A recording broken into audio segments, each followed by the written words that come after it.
Yang saya hormati Bapak Subroto dan teman-teman semuanya yang kami sayangi, kami cintai. Assalamualaikum warahmatullahi wabarakatuh. Waalaikumsalam warahmatullahi wabarakatuh.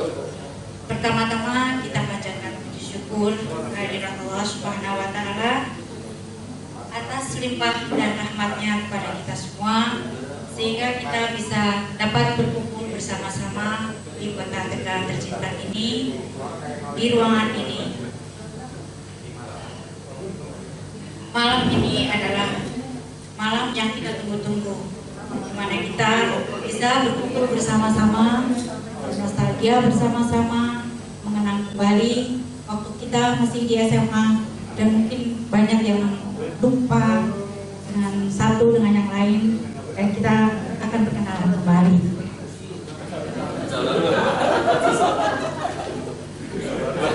Terutama saya ya lupanya.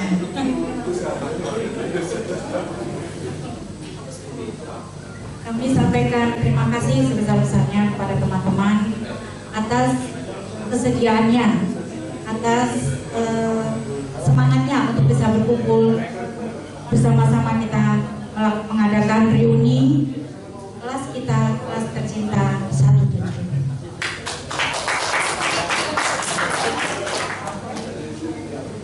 Untuk karena waktu yang sudah menjelang, mungkin teman-teman juga sudah melakukan doa supaya mempercepat waktu, kita persilahkan kepada ketua kelas kita, ketua panitia juga untuk reuni kita 17 ini, Bapak Eko. Pada Bapak Eko, kami persilahkan. Masuk Pak Eko.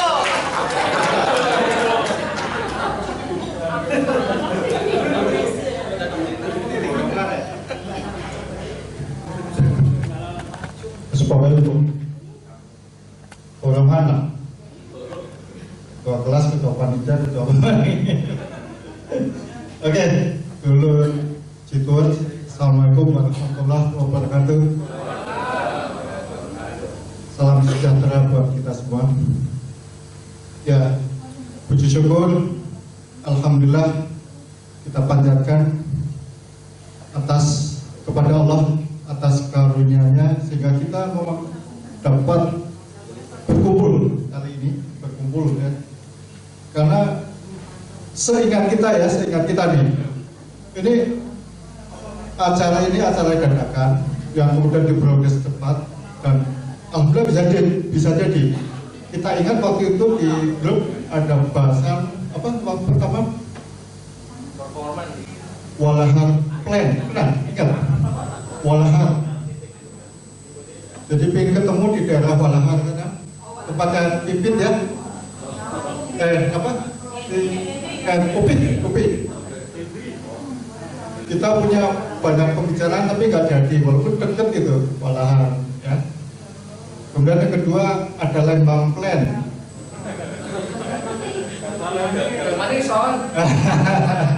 Gagal maning Lembang Plan. Bahkan sampai Derawan Plan. Derawan. Tapi tidak tagih ya. Tagih ya. Insyaallah. Ya kalau nggak atas izinnya apapun rencana kita ya kan nggak akan terwujud. Makanya sangat bersyukur sekali saat ini kita diberi kesempatan untuk bisa ketemu, berkumpul dadakan, alhamdulillah. Ya sebenarnya kalau dari apa yang sudah di planning secara kilat gitu, tadinya tuh kan kelas kita ada berapa? Totalnya ada berapa? 47 itu yang udah meninggal. Yang MIA berapa? Missing in action satu ya. Siapa namanya? Itu misterius itu. Jadi ada 5. 47 kurangi 5, 42. Hampir semuanya ada di grup WhatsApp ya. Ada di grup WhatsApp 41, tinggal 1 lagi Dodo. Dodo ini sebenarnya sampai minggu terakhir dia mau jadi pendatang gitu. Dia udah rencananya untuk plan ke Semarang, kemudian dilanjut sampai Tegal. Tapi di saat kemarin di penghujung, aduh mas, sorry aku mau datang nih, dapat tugas mendadak ke lapangan. Aduh. Ya demikianlah, ya disayangkan tapi apa boleh buat gitu ya. Ceritanya seperti itu. Bagaimanapun kita syukuri kita dapat kesempatan bisa ketemu sekarang ini. Dan ya, tentang kesempatan ketemu di sini tuh saya ingin menggarisbawahi bahwa terjadinya pertemuan ini karena memang didukung oleh tiga hal gitu. Tiga hal, satu tuh memang tidak dipungkiri adanya pendukung dana dari acara malam ini sampai besok bakaran ya ada ya. Dan terima kasih sebanyak-banyaknya pada yang mau disebut namanya, nggak mau disebut namanya dan jangan disebut-sebut namanya gitu. Makanya seperti itu. Tapi bagaimanapun kita tahu ya selayaknya kita menghargai dari tingkat baik beliau dengan mendoakannya supaya Allah memberikan balasan pada beliau dengan balasan yang lebih baik dan lebih banyak. Yang kedua, yang gak kalah pentingnya perannya hari itu tentang panitia, ya. Panitia mungkin sudah diketahui atau bocorannya ketahui bahwa panitia yang dibentuk ini panitia kecil sekali, ramping, orangnya ramping kecuali saya mungkin ya. Ya, tapi yang saya rasakan daya juangnya tinggi. Panitia itu kecil tapi daya juangnya tinggi. Yang setiap hari itu nggak henti untuk berkoordinasi itu. Jadi kalau misalkan WhatsApp grup sepi, di grup ad hoc itu wah rame terus siang pagi malam gitu. Ya saya memberikan penghargaan yang setinggi-tingginya buat teman kita Gunadi dan Novita atas militansi gitu. Pagi siang malam gitu untuk menyiapkan sampai detail gitu. Ya alhamdulillah seperti itu, tapi yang saya sih melihatnya ya ini waktunya mungkin bertiga ya. Next time kalau kita punya keinginan yang lain ya gantian ya. Begitu. Dan yang ketiga adalah yang kalah pentingnya adalah ya kehadiran teman-teman sekalian. Kehadiran teman-teman sekalian yang mau mengalokasikan waktu untuk datang dari berbagai kota, dari berbagai pulau, gitu, sampai dari mana? Kendari ya? Enggak, yang paling jauh kan dari Singapura deh. Wah, Singapura Edi itu dari Singapura tuh, sengaja pulang ke sini loh. Jadi Kendari, Singapura itu sangat ya memang penting gitu. Jadi sebaik apapun saya melihatnya, sebaik apapun rencana yang sudah dirancang, is nothing. Gak ada sama sekali kalau tidak ada kehadiran ini. Ya syukur sekali kalau bisa dibilang berapa kehadiran kali ini? Berapa? Absen? 30 lebih ya? Lebih. Ya targetnya mau antara 30-35, tapi saya sempat optimis. Wah, ini melihat minggu yang lalu tuh bang, wah hampir 38-40an nih, insya Allah nih. Ya, ternyata masih seperti itu. Assalamualaikum warahmatullahi wabarakatuh. Waalaikumsalam warahmatullahi wabarakatuh. Di sini baru tausiah ya.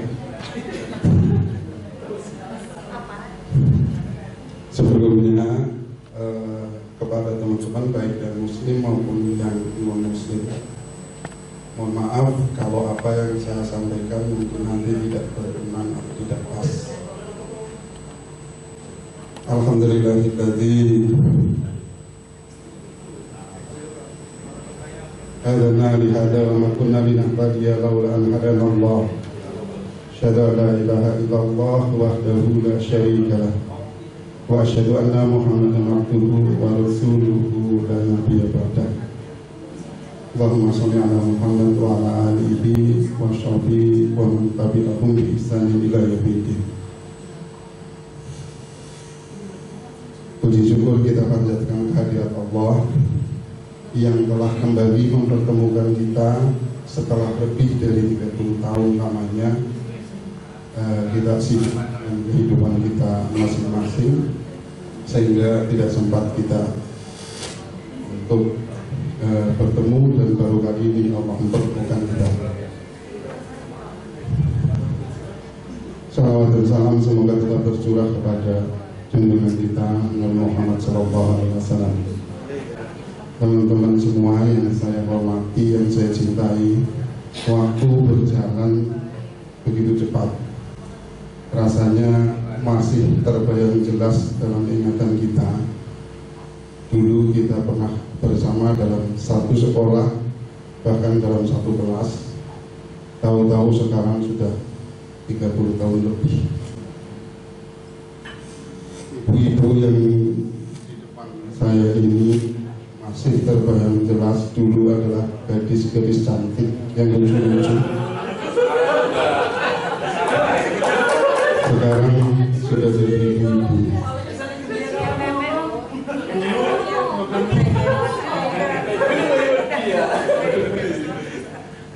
Itulah waktu yang tidak bisa kita kalahkan, dan banyak orang-orang mengistilahkan waktu dengan istilah yang sangat dahsyat. Orang kulo sana mengatakan time is money, waktu itu duit. Ini kalau waktu dikonversikan dalam upaya untuk mencari uang, ini dimensi duniawi.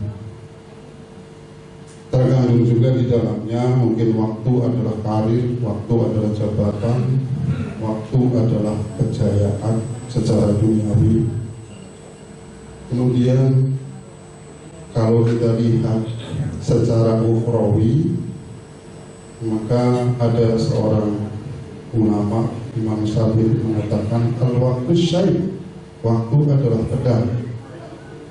Kalau kita tidak menebasnya, maka waktu itu akan menebas kita.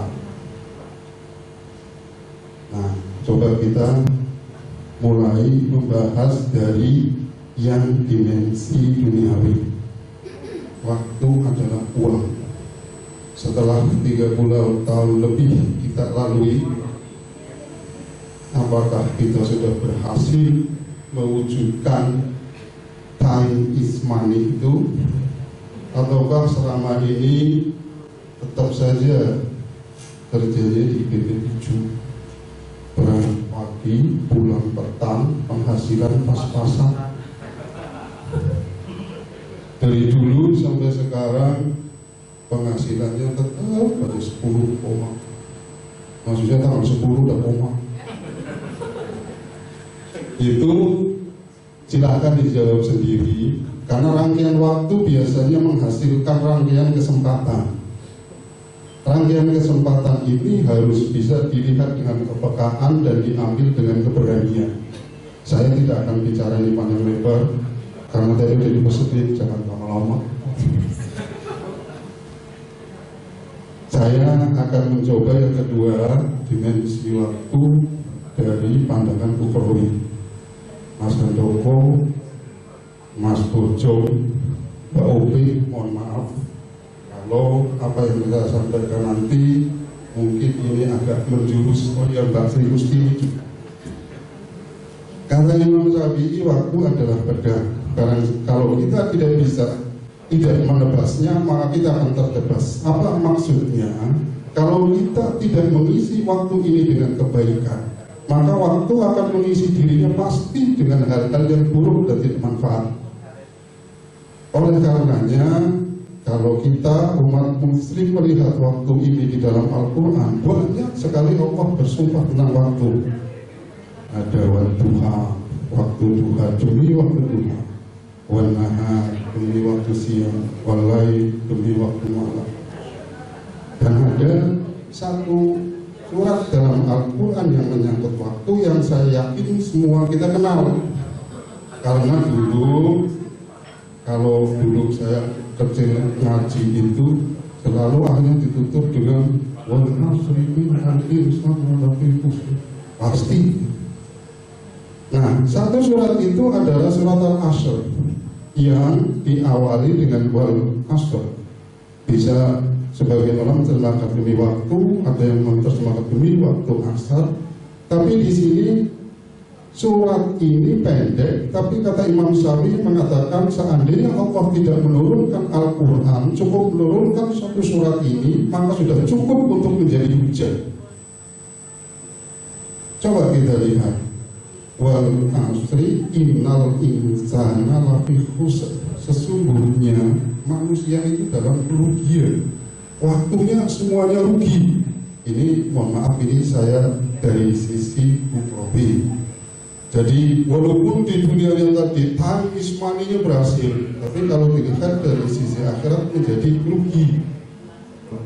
Al-Bukhari, Muslim, hadis riwayat Ibnu Majah disahihkan oleh Al-Albani. Menuntut ilmu itu kewajiban bagi setiap muslim. Kalau dibilang wajib, berarti kalau tidak menuntut ilmu maka berdosa. Ilmu apa yang diwajibkan? Yaitu ilmu syariat agama. Jangan sampai kita sudah 50 tahun lalu kita buta masalah agama. Kalau pembunuhan itu ada di surat Al-Baqarah ayat 340. Kita lihat mana ada surat Al-Baqarah 340. Yang ada maka UHP. Ini karena kita nggak paham, tidak paham agama, artinya tidak paham keimanan dan tidak beriman. Artinya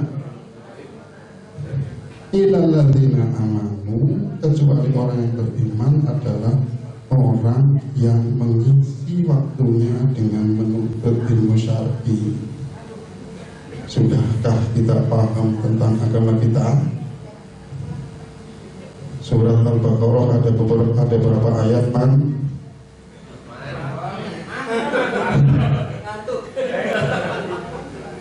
Itu harus dipelajari.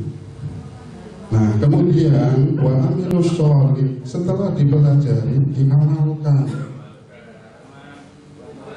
Artinya mengisi waktu berikutnya adalah dengan mengamalkan ilmu melalui proses ibadah. Nah, kemudian berikutnya wa tawasyaw bil haqq wa tawasyaw bis sabr. Setelah dituntut, diamalkan, kemudian didakwahkan. Jangan kita berdakwah tapi tidak ngerti ilmu. Yang diajarkan ngawur, kadang-kadang sesat dan menyesatkan. Itu tidak sedikit. Maka isilah waktu kita ini, ya mungkin sekarang ini kita, kalau orang Betawi ngomong, sudah bau tanah lah. Kalau masih juga belum mau mengisi waktu dengan hal-hal yang baik, ya enggak. Jadi sisa waktu yang ada ini manfaatkanlah untuk berilmu, beramal, dan berdakwah. Dan terus kerjanya kapan? Untuk ilmu terus. Bekerja itulah masuk dalam golongan beramal. Bekerja itu pun harus paham tentang ilmunya, ilmu syar'i, bagaimana bekerja. Boleh tidak bekerja ini, boleh tidak bekerja itu, boleh tidak bekerja dengan cara ini. Nah, ini yang kadang-kadang kita nggak paham. Jadi kerja katanya beribadah, tapi yang kita lakukan justru berdosa. misalnya saya kerja dagang di Tanah Abang, ada orang datang, Pak punya hard disk merek ini, waduh, saya mau beli Pak, tunggu di sini, lari ke sana kemari nyari barang itu. Ini boleh tidak secara Islam? Kalau transaksi ini terjadi, maka ini si penjual ini mendapat dosa. Yang tadinya bekerja untuk katanya beribadah mencari pahala, tapi yang ada adalah mendapat dosa karena tidak paham akan ilmunya. Maka berilmu, beramal, setelah itu baru berdakwah. Jadi tidak dakwah kasar ngomong. Karena menyampaikan agama di dalam Islam itu ada 4. Yang pertama namanya tabligh, artinya menyampaikan. Orangnya namanya mubaligh. Cuman menyampaikan, tidak ditambahi dan tidak dikurangi. Saya terima share, saya share lagi. Mungkin itu bisa menjadi wujud dari tabligh. Tapi harus paham yang di-share itu benar apa tidak. Yang kedua namanya dakwah, orangnya namanya dai. Ini disampaikan kadang-kadang dengan ditambah-tambahi, tapi hal-hal yang benar. Kadang ditambahi sedikit guyon, bolehlah. Yang ketiga mengajarkan ilmu. Orang yang mengajarkan namanya ulama. Nah ini sudah tingkatnya sudah sangat tinggi. Artinya dia paham betul tentang ilmu agama dan disampaikan dengan benar. Ini namanya ulama.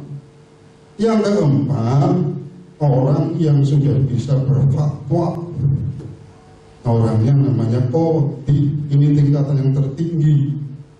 Nah, karena dia bisa berfatwa, artinya bisa menyimpulkan dari seluruh dalil kemudian menjadi satu hukum yang difatwakan. Ini biasanya orang-orang para fuqaha yang ahli-ahli fikih dan ahli-ahli agama.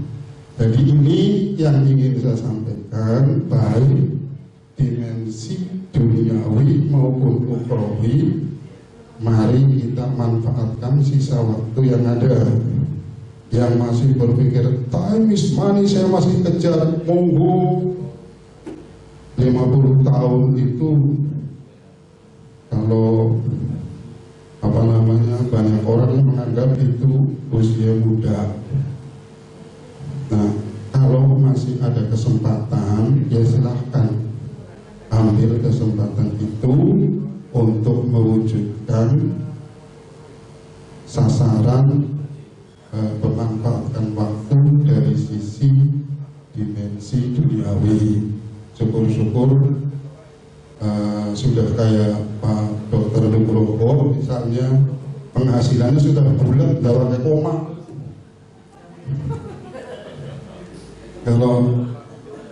Kalau orang datang periksa ngomong-ngomong sedikit, boleh resep 200.000. Kalau sehari 200 orang, berarti sehari 40 juta. Dikalikan sebulan, bulan tidak pakai koma. Kalau untuk ukuran kita yang lain ada yang 20 koma, bahkan ada yang 5 koma. Tanggal 5 sudah koma. Baru terima gaji langsung koma. Nah, itu kalau masih bisa dimanfaatkan secara duniawi, monggo. Kalau secara ukhrawi berarti tuntut ilmu, amalkan ilmu, dan dakwahkan. Urutan ini harus benar. Tidak boleh dibolak-balik berdakwah, kemudian baru menuntut ilmu yang ngaco nanti dakwahnya. Subhanakallahumma bihamdika, asyhadu an la ilaha illa anta, astaghfiruka wa atubu ilaik. Assalamualaikum warahmatullahi wabarakatuh. Assalamualaikum warahmatullahi wabarakatuh. Boleh saya duduk ya?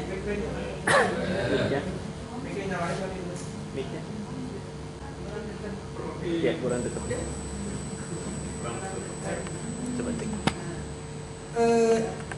Kita alumni SMA Negeri 1 Tegal Angkatan 87 punya wadah, yaitu paguyuban Jakwir 87. di mana untuk periode kepengurusan 2018 sampai 2000, di sini saya hanya mau membacakan saja ya tentang susunan pengurus dan program-program kerjanya. Susunan pengurus Paguyuban Jakpir 87 periode 2018 sampai 2020. Ketua Ali Nurdin dari 13 dulu. Kemudian Sekretaris Umum Titi Lindya Ningrum 12. Wakil Sekretaris Rini Mujiwarti 12. Bendahara Umum Trirati 13. Trirati. Kemudian di sini di susunan kepengurusan tersebut terdapat bidang-bidang, yaitu bidang organisasi atau humas dengan kepala bidang David Silaban dari 11, bidang sosial dengan kepala bidang saya Novita Wihamsari,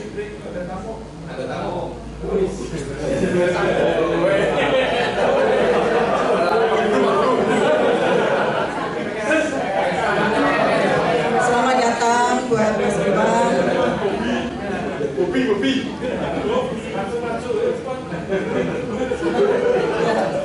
Bisa dilanjut ya.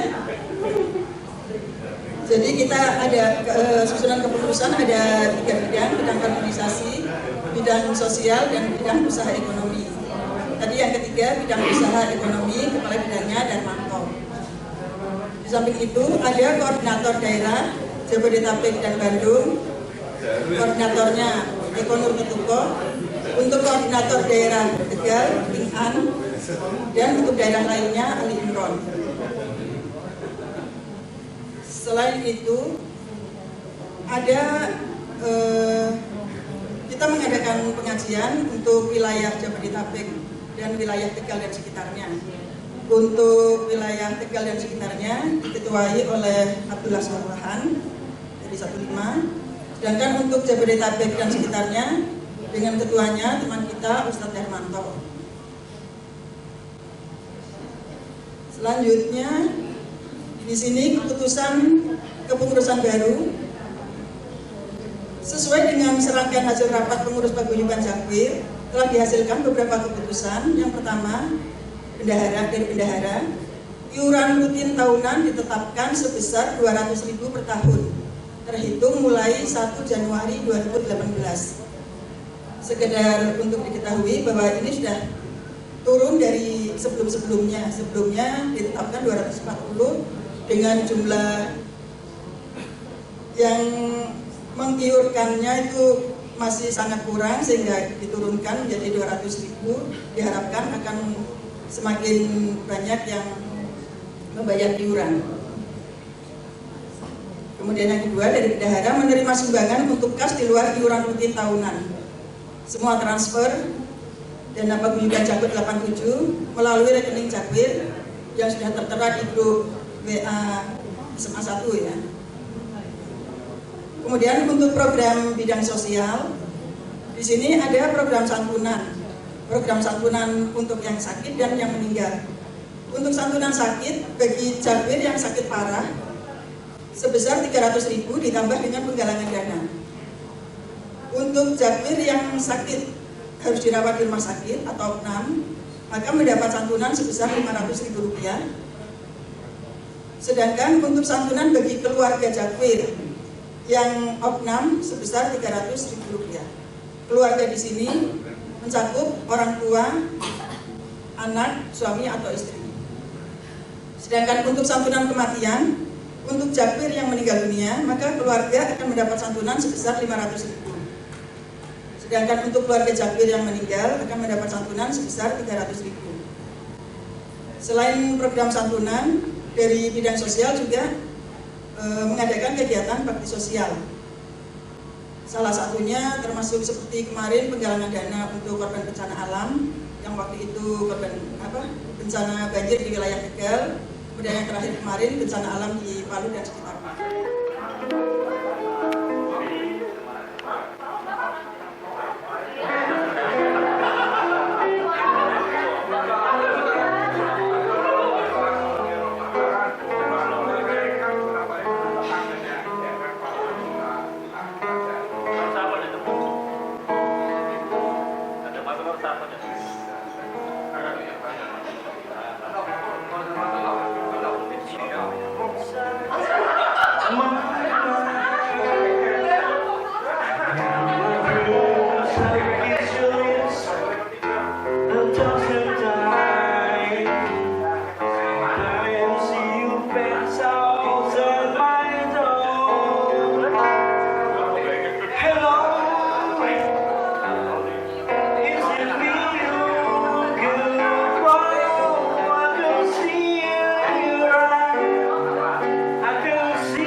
Setelah jauh berjalan dan kau ku tinggalkan,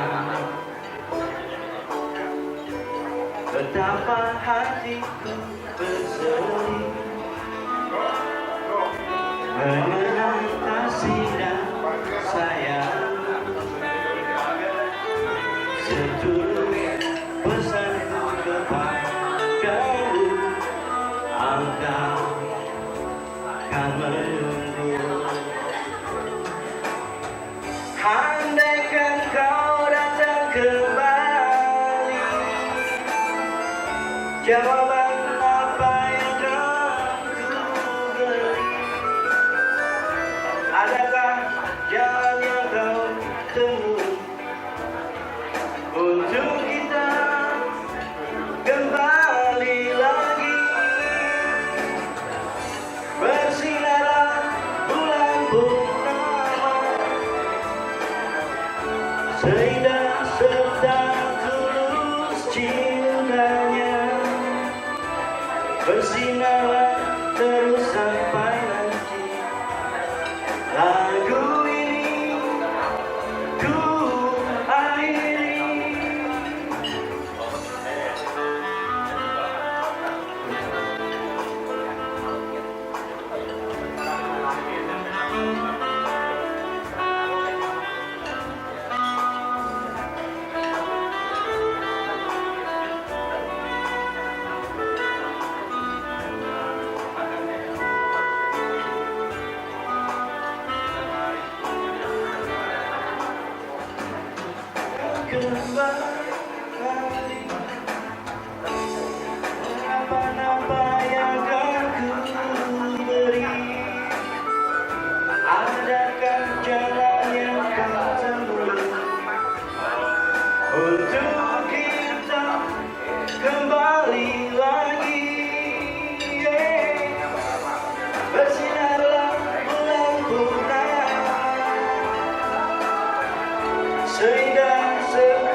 terus sampai nanti. Lagu ini ku akhiri bersinar bulan purnama, seindah serta tulus cintanya. Bersinarlah terus sampai nanti. Lagu ini ku akhiri.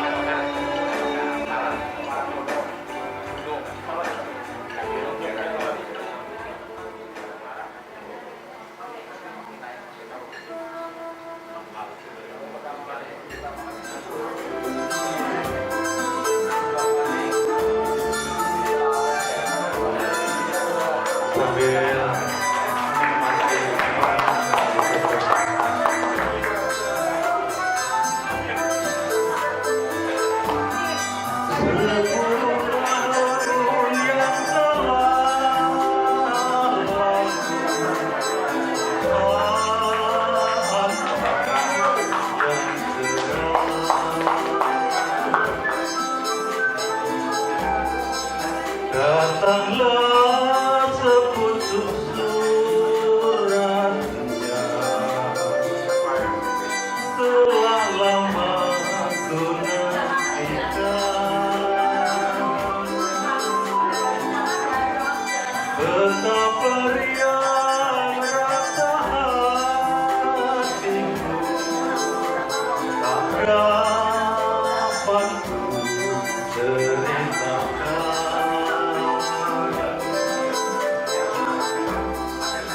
Segera ku buka sampulnya dengan penuh pengharapan.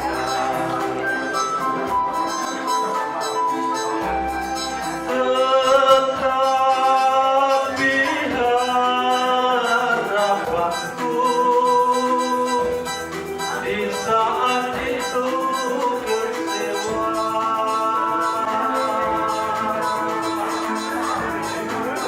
Yang ku terima hanyalah sambut kosong belaka.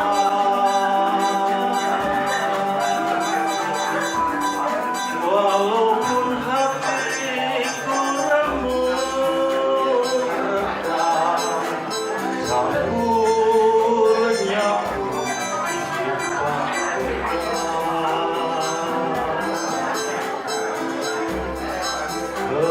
Kepada kenang-kenangan selama hidup di dunia.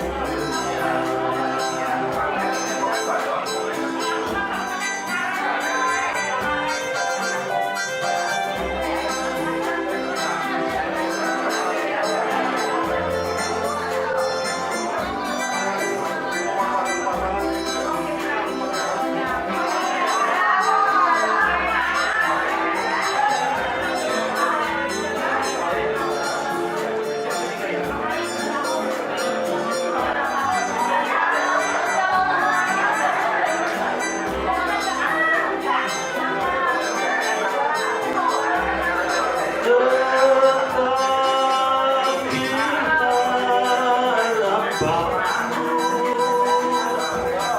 di saat itu kecewa.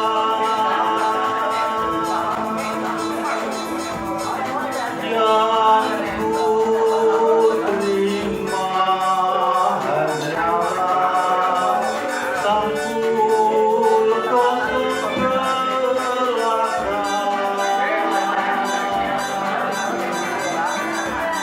Walaupun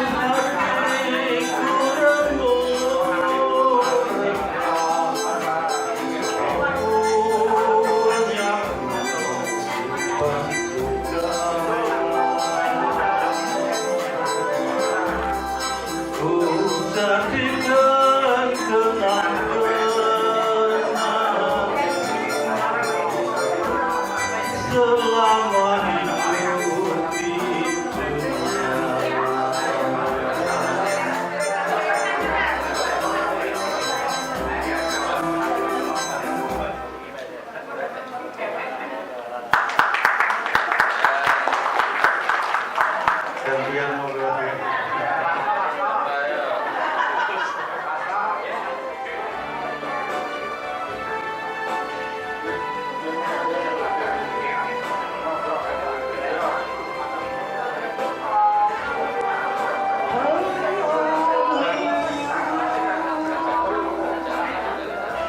Can you make all the changes in me?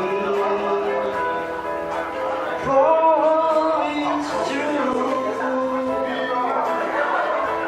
you are my destiny. When you hold my hand, I understand the magic that you do, and I fill my heart with love for only you.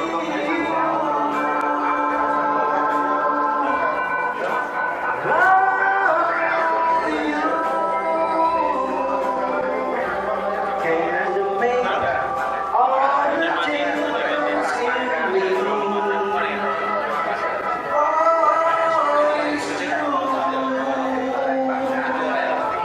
You are my destiny. When you hold my hand, I understand the magic that you do. You're my dream come true, my one and only you.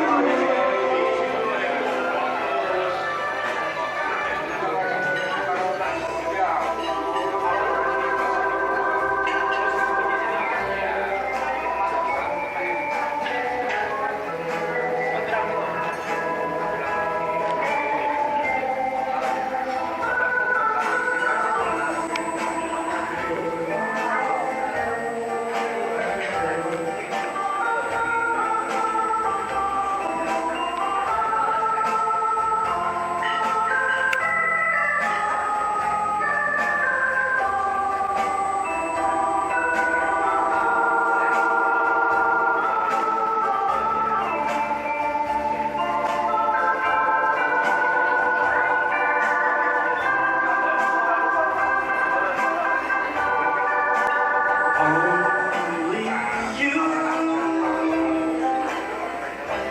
can make all the darkness bright. Only you can make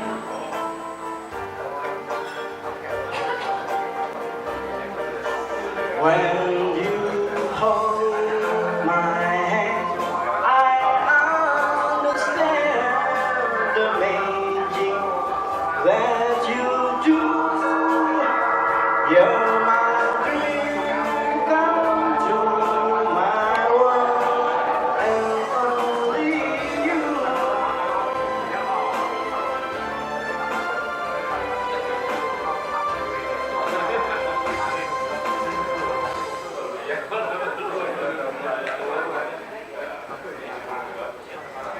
Menunggu pandang gerang gemas, mengapa air mata selalu ada di pipi? Erona mani hilangkanlah bunga kita, menurut kehendak yang besar. Apalah artinya sebuah derita bila kau yakin itu pasti akan berlalu.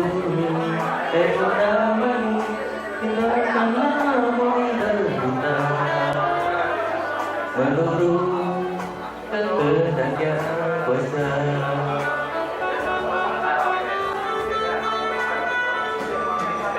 Hilangkanlah bunga kita, pun telah dapat. Coba-cobalah tinggalkan sejenak agakmu.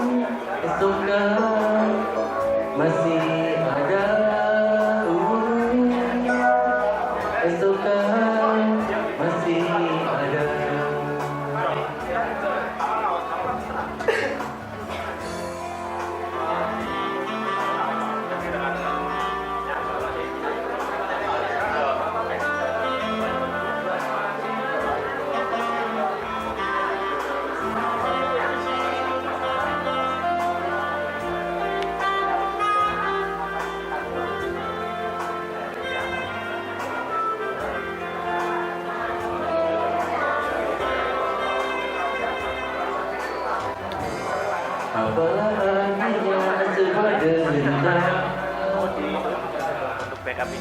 Bila yakin kita akan berlalu, elok namanya biarkan kamu derita. Sebenarnya kuasa.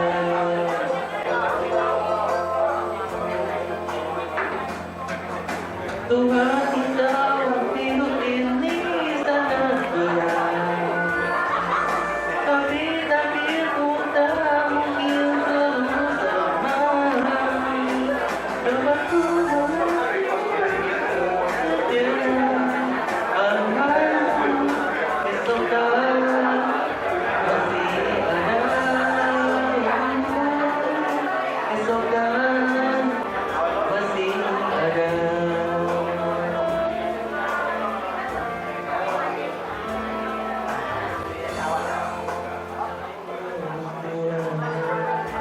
Kepada mereka berhasil terhormat,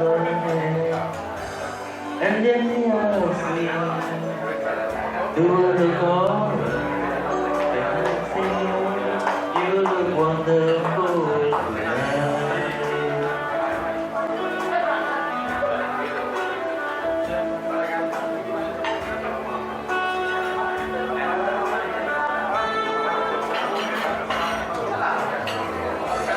Go to the party, anyone know you see, beautiful lady, walking around with me, and then I ask you, do you feel alright? I'm wonderful tonight.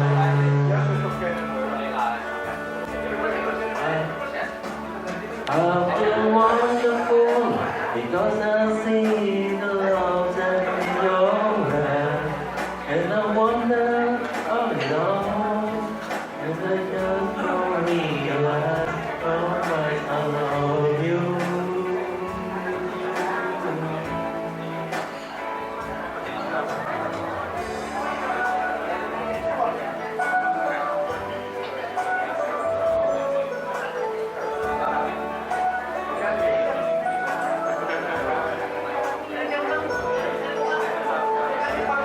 Time to go home now, not just tonight. So I give the party, and the other see, and then the other thing. You are wrong, and I say you are wonderful tonight.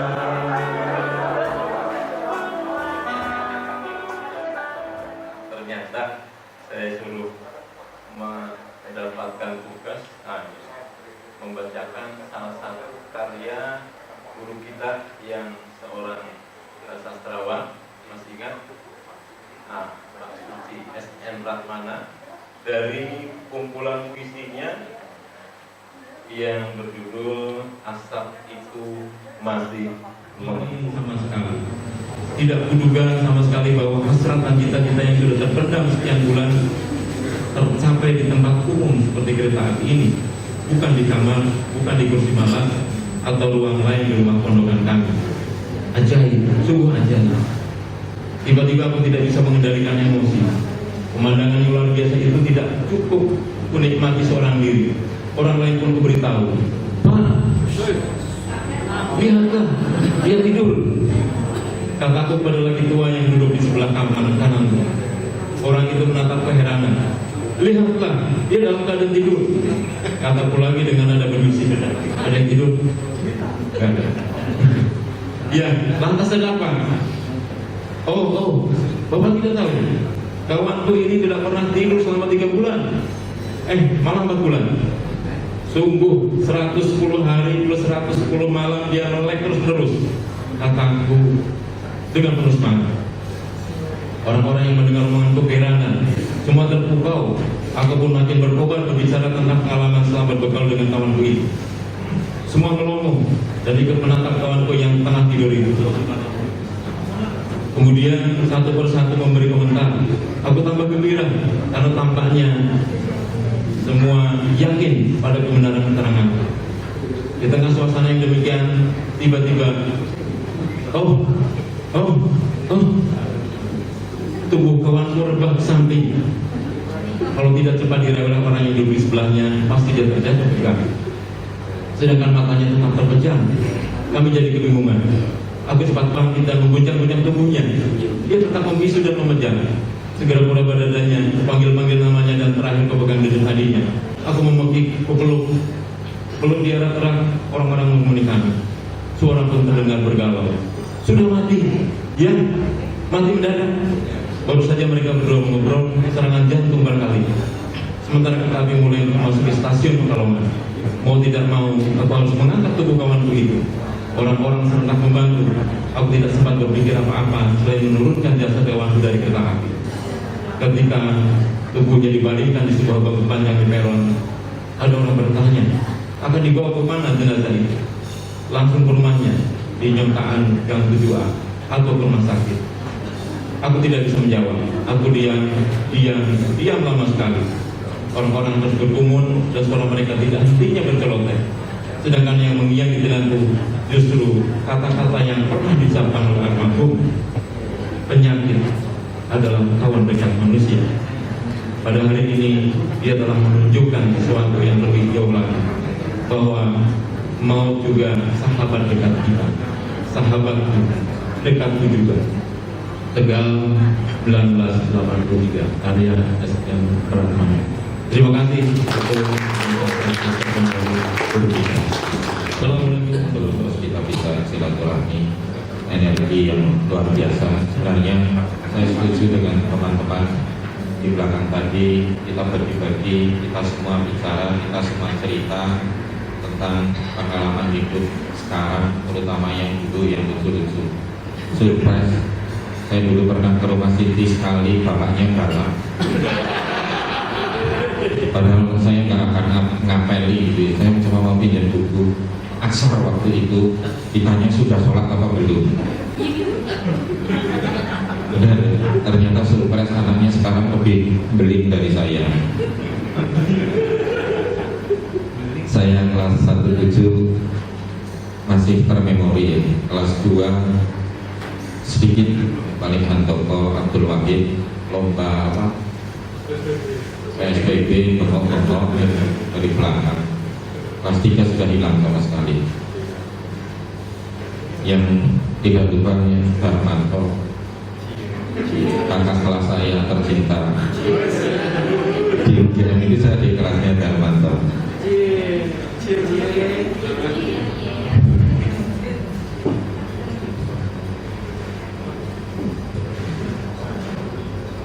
Saya sebenarnya lebih enak bagi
saya ingat dulu waktu Samara kerja di rumahnya Darmanto.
Don't you think this is what happens?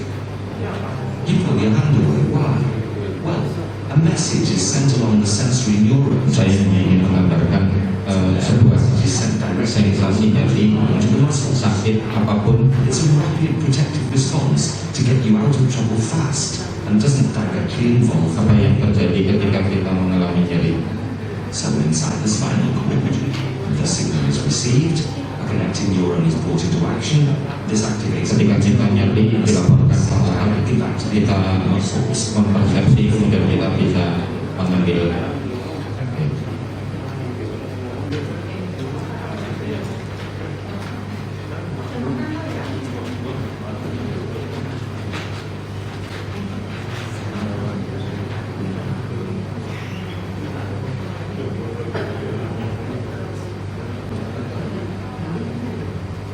Mas Eko, tolong carikan Mas Eko yang PT-nya mana?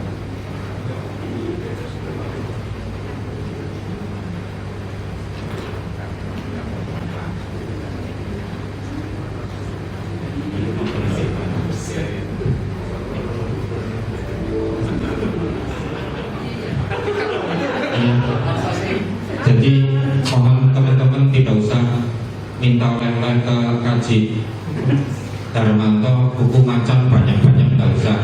Ini sudah nggak alami. Mau minum susu buku macan sehari 1 botol pun tidak akan bisa berdiri tegak kayak tiangnya PKS. Maksudnya PKS-nya bukan PKS-nya Pak Ustadz, PKS-nya kan Iwan gitu, kan punya pendungannya. Kita tidak bisa. Jadi teman-teman yang cowok tolong targetnya bisa diturunkan. Saya punya banyak pasien, jabatannya apapun, kalau datang salah satunya minta obat kuat. Jadi ini pengalaman sehingga tidak usah lah. Iya. Orang salis kan. Kalau Pak Ketua dikaruniai 7 ya sudah, itu karunia itu, rahmat gak usah ikut-ikut.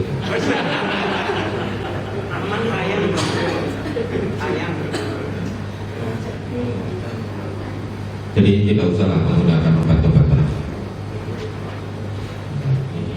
Tadi paparan gambaran ketika kita sedang berjalan, yang membedakan 17 dengan 15. Ketika bel berbunyi masuk ke telinga laporan ke otak ini bel berbunyi, oh ya kita harus masuk. Kemudian otak akan menyuruh, ini lewat saraf aferen masuk, diolah, keluar aferen, kemudian dari jantung dikendalikan oleh niat menggerakkan kaki, dioper ke sini, kita bisa berjalan cepat masuk ke kelas. 17 dulu kita kalau habis bel masuknya lebih cepat sendiri. Yang mengendalikan apa? Ya niat tadi, seperti gambaran tadi. Saya ini ilmunya dohir, kalau yang spiritual sudah kasih dalam tadi. Nah itu kita bisa hadir di sini juga kalau tidak ada niat tidak bisa. Sehingga saya berharap saya sendiri sama teman-teman bisa dandani niat kita dalam semua segi. Kalau kita niat, insya Allah semua akan terasa enjoy dan tidak capek.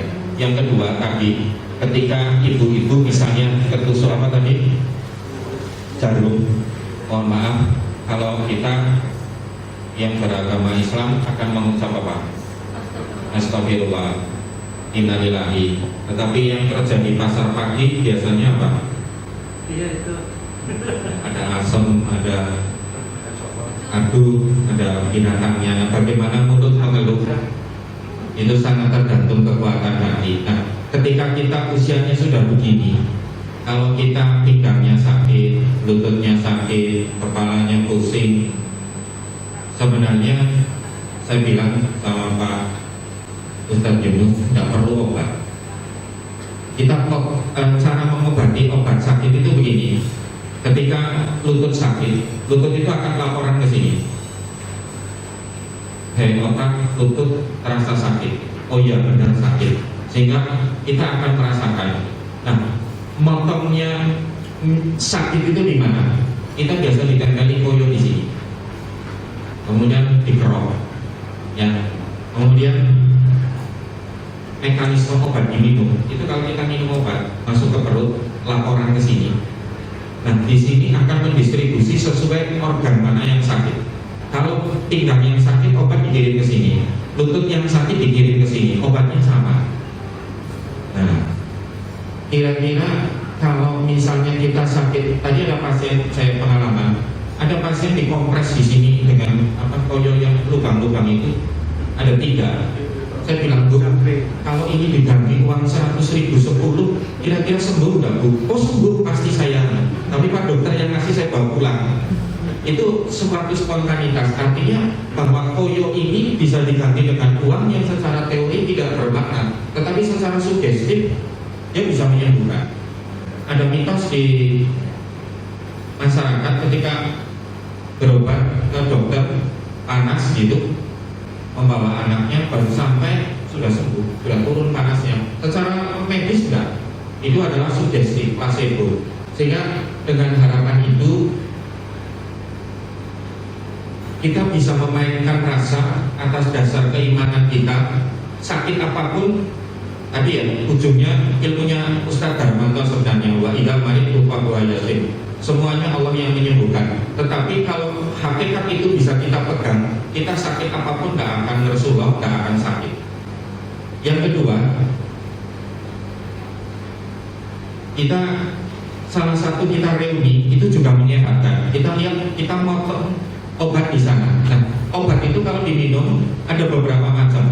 Ada obat pengurang nyeri biasa, ada yang morfin. Kalau morfin kerjanya tidak dikirim ke sana, tapi ngeblok di sini sehingga tidak merasakan. Nah, saya mengambil sup nyeri. Kalau sakit lutut ya saya suntik lututnya nih. Sakit hidung saya suntik hidungnya nih. Nah, itu ngeblok di sini supaya nggak laporan ke sana. Kalau morfin ngeblok di sini. Nah, kalau saya tadi datang ke sini capek ketemu Siti yang terus saya di sininya terstimulir jadi nggak ngantuk gitu. Kita masuk di sana itu. Siti obat ngantuk berarti. Jadi ini kalau kita main musik, kita jalan-jalan, kita silaturahmi, kita reuni, kita sebenarnya juga bagian dari mengeluarkan endorfin. Dengan endorfin itu hormon medis yang membuat kita bahagia, yang membuat kita rileks. Estrogen, progesteron, simpatis, parasimpatis seimbang. Hormon kebahagiaannya itu lebih, kita akan menyehatkan kita. Kalau kita keluar dari sini masih mencucu, dalam 2 hari ini ya kebangetan. Kalau hari Senin yang mencucu itu masuk angin, urusannya sendiri-sendiri. Kalau di sini Kang Rahman tidak dibukakan pintunya, itu sudah bukan jadwal kita gitu ya. Tapi kalau berarti kita target reuni kita masih masuk gitu. Jadi mohon karena kita sama-sama sudah tua gitu ya. Kalau kita terasa sakit gitu, satu hal yang harus disadari, ya sudahlah, nggak apa-apa. Kita itu sudah tua, wajar kita mengeluh pinggangnya sakit, tumitnya sakit gitu kan. Kalau kita punya keyakinan seperti itu, insya Allah sakit apapun kita tidak terbebani. Tetapi yang ingin saya sampaikan bahwa kalau kita mau apapun kita bisa mengerjakan gitu ya. Nah ini bisa kita tularkan ke anak-anak kita karena kita kan sudah usianya sudah 50. Kemudian saya sangat terkesan dengan Kaji Darmanto. Saya lama tidak muncul, saya memang di zaman jahiliyah dan zaman diperbudak oleh waktu, diperbudak oleh kegiatan yang menurut saya ya Allah itu sudah sudah jatah rezeki itu ya segitu. Mau bekerja 24 jam, pernah bekerja 7 kali 24 jam, ya hasilnya itu saja. Jadi apa yang disampaikan oleh Haji Darmanto ya saya sangat setuju bahwa ke depan kita memang harus mulai bergeser dengan bidang kita masing-masing itu. Apa ya? Kalau jihad boleh Pak ya Pak Ustaz. Nah, saya minta diajari jihad sama Pak Ustaz Iga ini, tanggung jawab. Saya kira itu yang bisa saya sampaikan. Sekali lagi terima kasih support teman-teman karena ini apapun menstimulir saya secara pribadi untuk bisa berbuat lebih baik. Saya hanya bisa urun rebut dari ilmu yang saya pelajari bahwa dengan niat, kekuatan hati, tidak ngersulah, insya Allah hidup kita akan lebih baik secara tuhin. Kalau ilmu batin kan bukan bagian saya. Itu saja yang saya sampaikan. Cuma tadi sih sebenarnya lebih baik diisi dengan kenangan-kenangan yang dulu. Jadi ya tahu waktunya sudah kita sudah 50 itu sudah nggak bisa tahan di atas jam 12 ya. Jadi saya kira itu jadi kenangan saya ya. Kelas 3 hilang, kelas 2 sedikit, kelas 1 7 masih sangat. Saya nama Irfan tidak bisa lupa, tetapi wajahnya ya, ketika PKS saya tidak akan pernah lupa.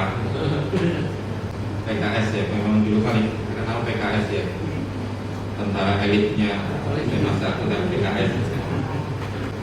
Dan kepada Pak Guru dan mewakili juga Bapak Ibu Guru semuanya, terima kasih. Mohon maaf juga selama sekolah kami sering beli dengan tingkatan kita masing-masing.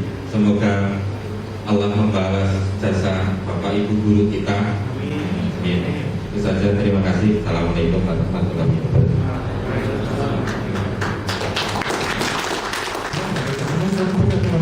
Beliau malah tidak pakai kacamata. Mas sampai apa nih Pak? Situ Pak, itu Pak. Monggo.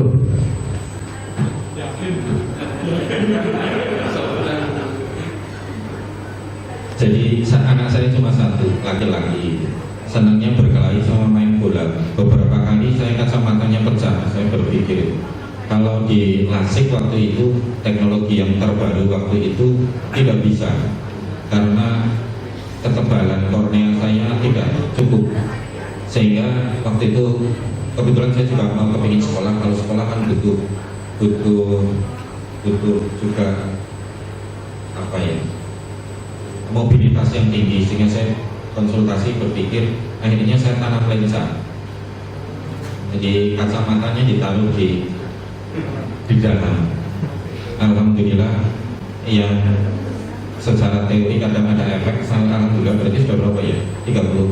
20 tahun ya tidak ada efek. Alhamdulillah. Jadi tidak kontak lens, tidak lasik, lensa kacamatanya ditaruh di dalam. Nah, mungkin waktu itu saya 10 pertama di Indonesia, profnya yang garap sudah sedo. Tapi kalau sekarang ilmu itu dokter mata mengerjakan sambil merem, kayaknya mas sudah bisa. Jadi kalau yang Mbak Optin katanya mau kepinginnya, yuk tak antar gitu.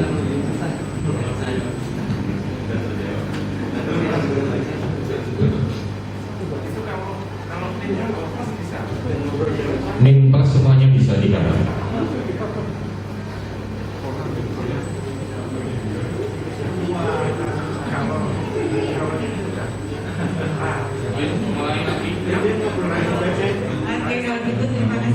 Kita diberikan kesempatan untuk berjumpa, melihat Mas Eko, Mas Rahmat, Mas Yugo, dan kawan-kawan yang lain. Masya Allah, Mbak.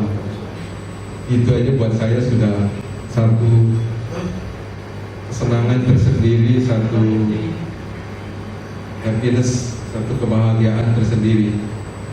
Makanya ketika ada undangan reuni, sebetulnya saya belum bilang iya ya. Mungkin siapa nih, ada sekretaris ya, mungkin saya agak lama gitu ya. Tapi sebetulnya hati kecil saya itu ingin hadir, cuman belum memberitahu lebih awal karena saya coba atur berbagai hal, tidak terlalu gitu. Dan alhamdulillah niat itu ternyata tersampaikan. saya sampaikan saya akan hadir dan sebagainya, karena memang dari awal pun saya tidak punya niat untuk tidak hadir. Ini yang buat saya satu kebahagiaan tersendiri. Apalagi jitu bacanya jitu ya. Kelas jitu itu artinya luar biasa. Kemudian jitu juga artinya 17. Itu buat saya memang really inspiring, jadi luar biasa. Jadi saya kalau dilihat dari background saya, mungkin saya agak mirip-mirip sama Mas Rasjo gitu ya, mungkin sama siapa lagi, saya sebut Mas Rasjo saja. Saya dulu SMP-nya bukan SMP 1, bukan SMP 2, SMP 3, SMP 10, masing-masing ceritanya macam-macam gitu. Darmanto. Tapi saya sendiri dari SMP Tuguturi yang mungkin agak jauh ke sana. Sekarang masih ada berdiri kokoh SMP Tuguturi. Saya sendiri tinggal di Bandung.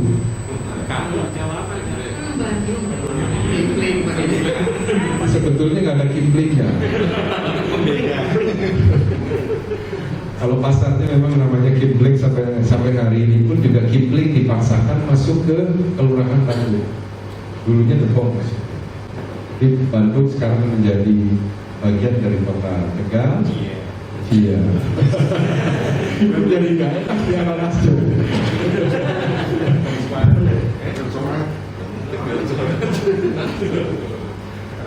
Kemudian pasar Kimplingnya juga masuk ke Bandung.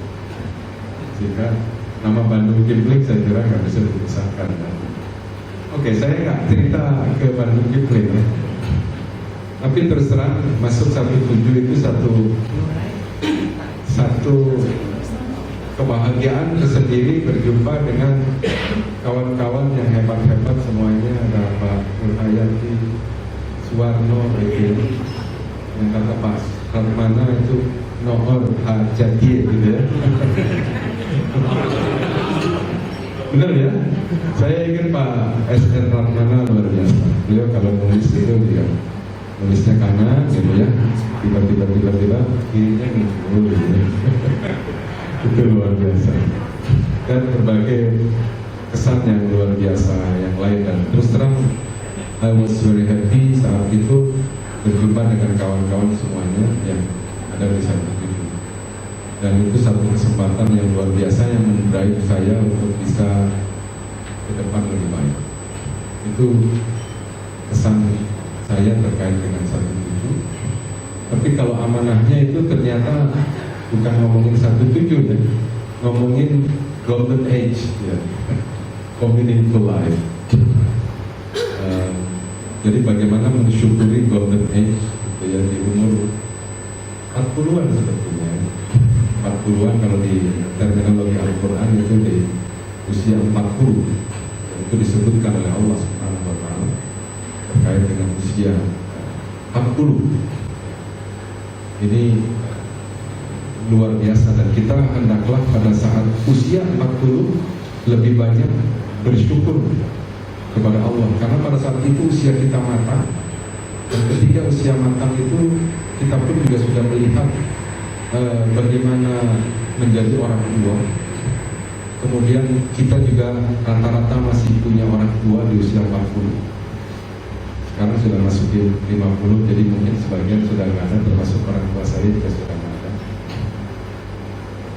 Di usia 40 itu kita sudah matang dari segi profesi, dari segi karir dan sebagainya pun juga sudah matang. Kemudian ketika melihat orang tua, maka orang tua pun juga kita masih menyaksikan, dan kita menyaksikan dengan susah payah orang tua kita ini mendidik kita. Ini yang luar biasa. Sementara kita pun juga sudah melihat anak-anak kita. Jadi setelah itu atas turun akhirnya flat. Sampai 7 tahun kurang lebih flat. Jadi turun begini flat. Oh ya, Masya Allah. Saya waktu itu deg-degan juga, sampai 3 kilo habis. Kita lillah ya kan, repot. Tapi kalau dari konsep Jahilul Muslimnya tidak seperti itu.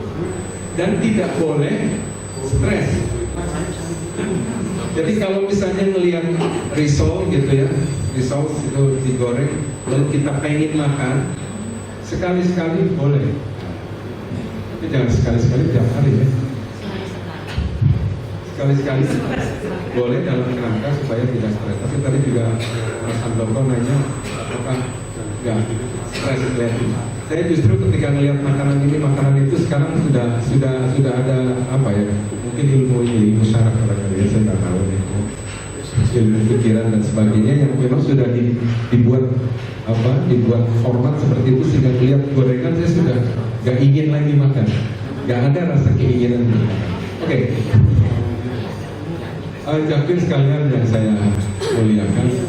Jadi itu dan sudah berjalan selama 7 tahun dan saya merasakan itu nikmat yang luar biasa. Saya bisa tidur dengan mudah dan selain malam, siang saya tidur sekitar 15-20 menit. Selalu membiasakan tidur. Tadi kesini pun juga nyetir itu, saya mampir dulu, saya tidur. Terus tidur, jalan lagi. Gitu. Dan itu setiap hari. Dimanapun saya berada, saya selalu menyempatkan tidur siang. Kalau dalam bahasa hadis Nabi itu namanya failulah. Oke, jadi ini terkait mensyukuri fisik. Alhamdulillah, stamina juga bagus, sehat. Tadi nyambung Mas Nugroho, Dokter Nugroho itu cerita tadi ada yang 10 derajat, 15 derajat, 25 derajat, segala macam itu. Saya merasakan itu luar biasa. Masya Allah. Jadi lebih sehat, stamina lebih bagus dan sebagainya. Alhamdulillah. Jadi ini bonus yang Allah berikan. Yang lain adalah mensyukuri ini adalah spiritual.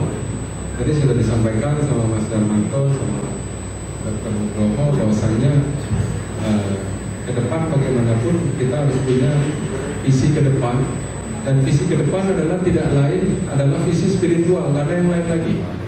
Karena casing kita ini, badan kita lambat laun akan berkurang kecantikannya, akan berkurang ketampanannya. Atau mungkin ada yang nambah tampan hari ini, nambah cantik hari ini, alhamdulillah. Tapi kalau berkurang, ya itu saya kira mostly berkurang. Dan ini akan berkurang lagi umur 55 tahun, berkurang lagi umur 60 tahun. Karena itu nggak perlu mikirin itu menurut saya. Apa yang mikirin itu? Pusing nanti. Ya. Pusing. Karena itu memang bagaimanapun kita harus kembali kepada spiritual. Dan casing ini akan mati, casing ini akan habis. Nah, ketika habis sudah, yang tersisa adalah nyawa, ruh, qalb. Yang ini nanti akan diminta pertanggungjawabannya di hadapan Allah Subhanahu wa Ta'ala. Tidak ada lain. Kita akan sedikit demi sedikit kita akan terkurangi. Nah, tetapi bagaimana golden age ini sampai kita dipanggil oleh Allah Subhanahu wa Ta'ala ini sehat. Saya kadang-kadang menceritakan mobil ya, ada orang dikasih mobil, yang satu dikasih pinjaman mobil, ini saya kasih 7 tahun, ini saya kasih. Aku setengah manusia yang mencari jati diri, tak tahu dari apa saja jadi.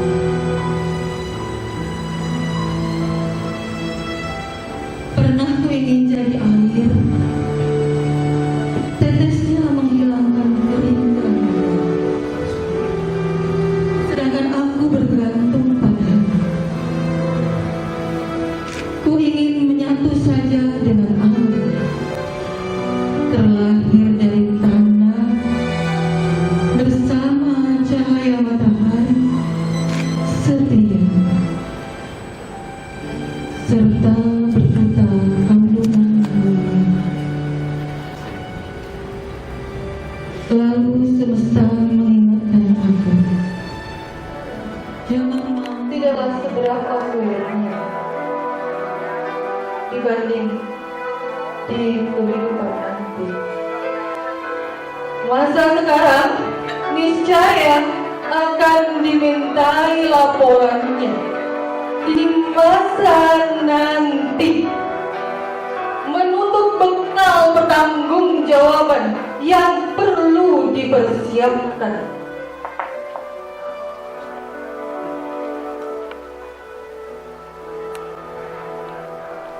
Hidup itu tidaklah lama, sebentar saja, kawan. Apalagi bagi kita yang telah menginjak di keemasan usia.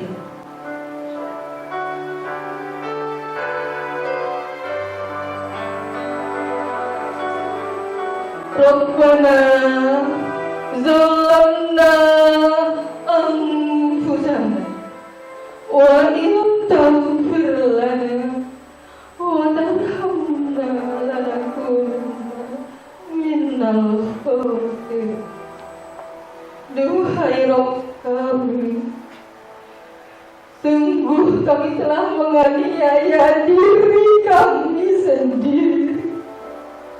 Dan jika Kau tidak mengampuni kami, ya Rabb, niscaya kami termasuk orang-orang yang merugi. Rabbana la tuzigh qulubana ba'da idh hadaitana wa hab lana min ladunka rahmah innaka antal wahhab. Ya Rabb kami, janganlah Engkau jadikan hati kami condong pada kesesatan sesudah Engkau beri petunjuk kepada kami.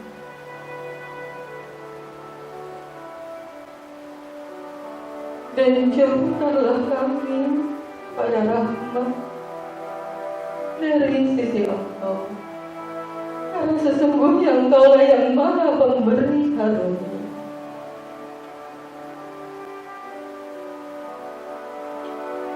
Rabbana atina fid dunya hasanah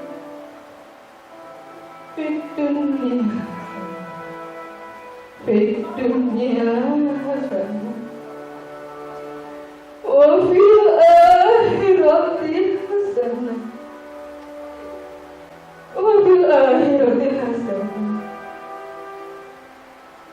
wa fil akhirati hasanah wa qina adzabannar wa qina adzabannar ya Allah. Ya Rabb kami, berikan kami kebahagiaan di dunia dan kebaikan di akhirat, dan kebaikan di akhirat, dan pelihara kami dari siksa neraka, pelihara kami dari siksa neraka. Ya Muqallibal Qulub, tsabbit qalbi ala dinika wal qulub. Ya Muqallibal Qulub, tsabbit qalbi ala dinika wal qulub. Ya Muqallibal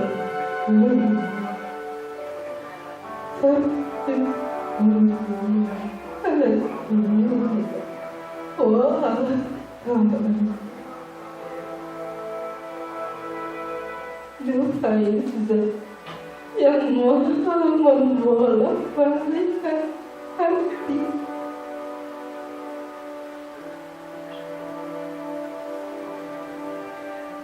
Duhai Zat yang Maha membolak-balikkan Kemesraan ini ingin ku genggam selalu, hatiku damai, jiwaku tenang bersamamu.